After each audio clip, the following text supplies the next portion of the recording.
Hello again. Welcome to He Knows Ball with your host, Big Walt, Wally, whatever you want to call me, as long as it's not disrespectful. We have a decent amount to talk about in a little bit of time, so I'm gonna try to be brief. If y'all know me, I got ADHD, so brief ain't really in a synonym. Brief ain't a real synonym for me. You know what I mean? However, I do think it's important that we talk about this particular topic because it's important, right? We've seen the change of the old guard when it comes to the players, and I think we are currently seeing that with the coaches now. Specifically talking about Tibbs, Mike Malone. I mean, Rick Carlisle is still doing his thing in Indiana. Uh, you still got Spo in Miami, and we're gonna get to Spo in a second. I have some thoughts about if that were to happen, what would that look like, right? I think because Tibbs made his rotations too late in the series, which won them before the last game, before the series finale. The game before that, it won them that game. I and then he made adjustments, but it was too late in the season. Like you've had this rotation whole season. A stat came out and it was like, yeah, the Knicks starters have played almost twice the minutes the Pacers starters had, which in no scenario is okay. But we've always known who Tibbs was since he's a head coach. Hopefully he'll get that Lakers assistant coach job, but we're gonna touch on that in a minute. Um, what's next for the Knicks? And I was talking with my homie about this, avid Knicks fan, born and raised New York, right? Yada yada yada yada yada. If Spo becomes on the market, if Eric Spoelstra gets on the market, I think Spo is the move. For New York specifically, I think Spo is the move. This is actually uncomfortable for me. I'm gonna take it. I think Spo is the move. I hope the audio wasn't awful, but it's okay. Or Mike Malone. I'm leaning. I think Mike Malone is a more realistic expectation. I think with a superstar like Jalen Brunson, with Cat, who's a high level all star. I don't think he's ever touched superstar before. With those two players, and then your supporting cast, I think they have a pick this year in the teens or early 20s. I think there are moves that can be made to make this team deeper and better, right? Granted, there is a lot of money tied up in OG. There's a lot of money tied up in Mikal and Cat. But this was a good year of basketball for them. With injuries, the slight injuries they had, this was a good year of basketball.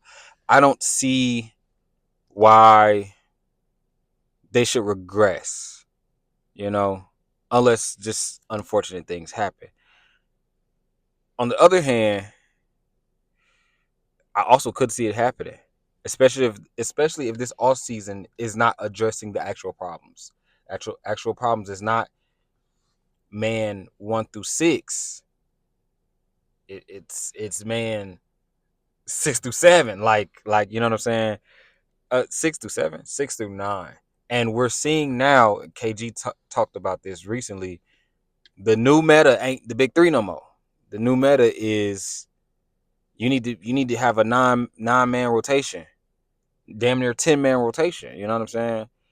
OKC, and I've said this before, they have a great 9-man rotation, and then 10 through 15 are super solid or prospects. Nikola Topic ain't played. Usman Jang. I'm glad I said his name right. He don't get a lot of burn. I'm at the 5-minute mark. I gotta switch topics. Going to my Lakers. I'm not talking about my Lakers. Need their own video. The Suns. Y'all saw that. I know y'all saw that report about. They essentially said we want whatever for KD. We whatever we can get for KD, we want. I This is gonna be blasphemy. I don't care. It'll just make sense. If the Thunder lose, KD, get ready to learn OKC again. And that's all I'm gonna say. I'm not gonna dive deep into why or how that makes sense, what contracts and monies need to be pushed. All I'm saying is, yeah. I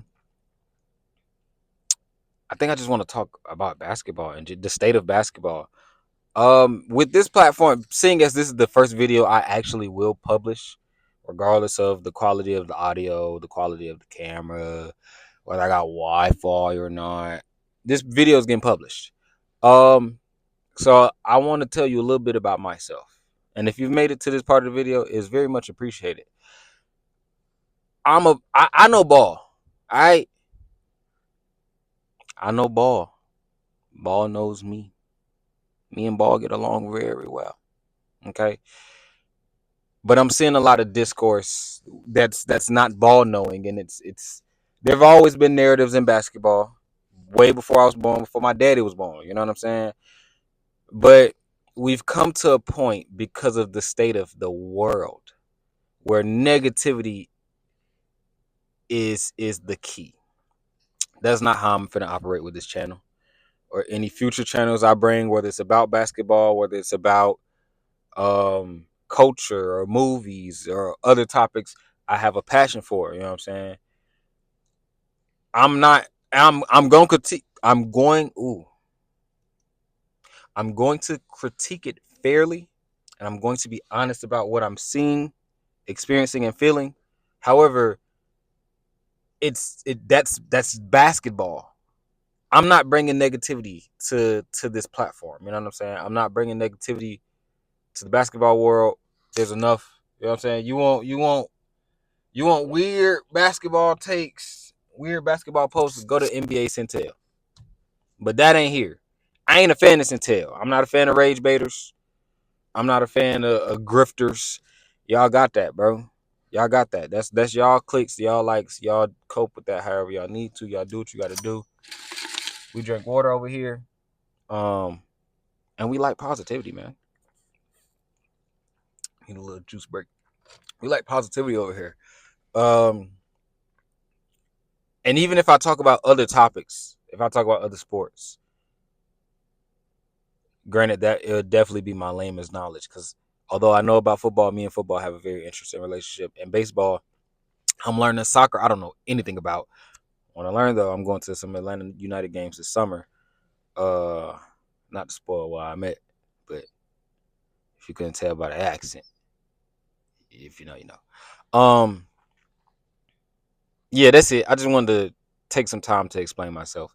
Back to basketball before my 2 minutes are up.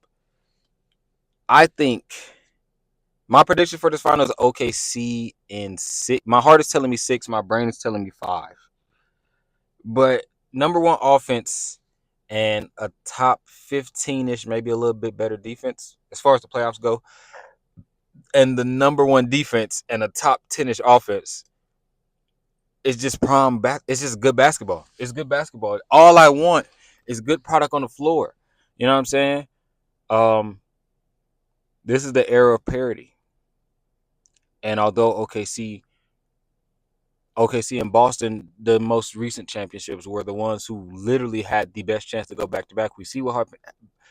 Boston was losing that game regardless of Jason Tatum going out with injury. Hope he get well soon. But they was losing that series. Period. I already had it teed up for them to lose.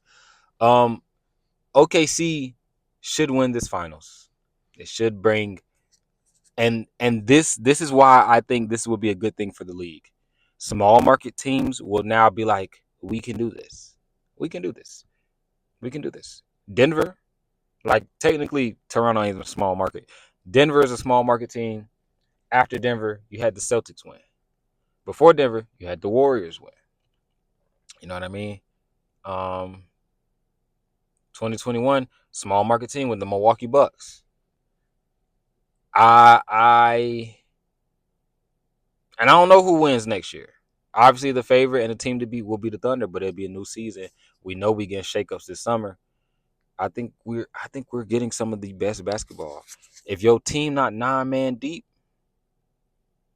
I don't know what to tell you. I don't know what to tell you. Better pack your bags, buddy, and enjoy Cancun.